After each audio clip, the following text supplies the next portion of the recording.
les bases en Afrique sont en train d'être posées, pour être plus précis, parce que l'atelier actuel également entre dans cette préparation pour le commerce électronique. Le directeur général de l'ARTP vous l'a dit tout à l'heure, en rappelant une statistique qui donne à l'Afrique entière une part presque congrue dans le marché électronique mondial, à peine 2%, alors que l'Afrique est considérée désormais comme la nouvelle frontière du développement. Donc le potentiel, lui, il est là. Et nous sommes en train de nous y préparer. Le potentiel du commerce, du trafic, il est là, il existe. Sauf que maintenant, les postes ne le captent pas tout à fait encore pour de simples raisons. Parce que pendant longtemps, lors des réformes économiques qu'on a entreprises dans la plupart de nos pays, les postes ont été quelque peu laissés à l'abandon parce qu'on croyait qu'ils ne s'occupaient que du courrier traditionnel. On a oublié leur rôle fondamental de facilitateur du commerce et des échanges entre les hommes de la planète. Et il y a également les cadres réglementaires qui, dans la plupart de nos pays, sont venus à la suite de l'ouverture spontanée de nos marchés. Donc on a un peu mis la charrue avant les bœufs. Il y a le fait que de ce point de vue-là, ni sur le plan opérationnel, ni sur le plan réglementaire, ni sur le plan commercial, les postes n'avaient pas été préparés à ce marché, bien qu'elles aient à leur niveau suffisamment d'atouts. Parce que le commerce électronique fait intervenir, comme vous le savez, au moins trois paramètres principaux, 3 dimensions.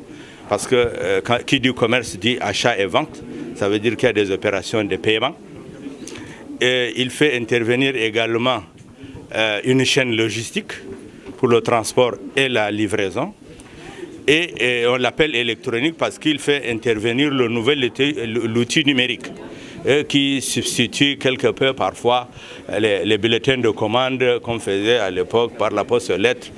Sinon, il n'est pas très différent sur le plan du principe de ce qu'on appelait à l'époque la vente par correspondance. Il change de ce point de vue-là. Donc, sur tous ces 3 paramètres, sur le plan du service de paiement, nous savons que les postes ne sont pas seuls. Nous savons également que sur le plan de la chaîne logistique, elles ne sont pas seules. Sur le plan de l'utilisation du numérique, elles ne sont pas seules, mais elles sont les seules à avoir les 3 à la fois. Oui, le pays hôte, le Sénégal, est un de nos leaders qui a pris déjà le taureau par le corne. Je sais que le Sénégal a lancé déjà un projet de plateforme de commerce électronique sous l'égide de l'autorité de régulation des télécoms et de la poste, ce qui est un bon départ. Et ce n'est pas par hasard que nous nous sommes réunis ici. Parce que lorsqu'on réunit l'ensemble des pays, il y en a un peu plus de 20 qui sont représentés ici, ce n'est pas seulement pour venir leur transmettre des connaissances académiques et théoriques, mais c'est pour qu'ils voient également sur le terrain quelles expériences se déroulent sur le pays d'accueil. Et en la matière, il y a des choses à apprendre au niveau du Sénégal. Nous sommes informés que le Sénégal développe beaucoup de choses au niveau du commerce électronique. Fort heureusement, sous l'impulsion du président de la République du Sénégal, son Excellence Macky Sall, qui, ça a été dit tout à l'heure, est le premier sénégalais, mais aussi le premier à avoir compris l'importance de développer ce commerce électronique et de le développer de manière inclusive sur le réseau postal. Parce que, vous savez, les commerçants privés, ils font du commerce aussi électronique. Sauf qu'ils choisissent de faire de l'écrémage.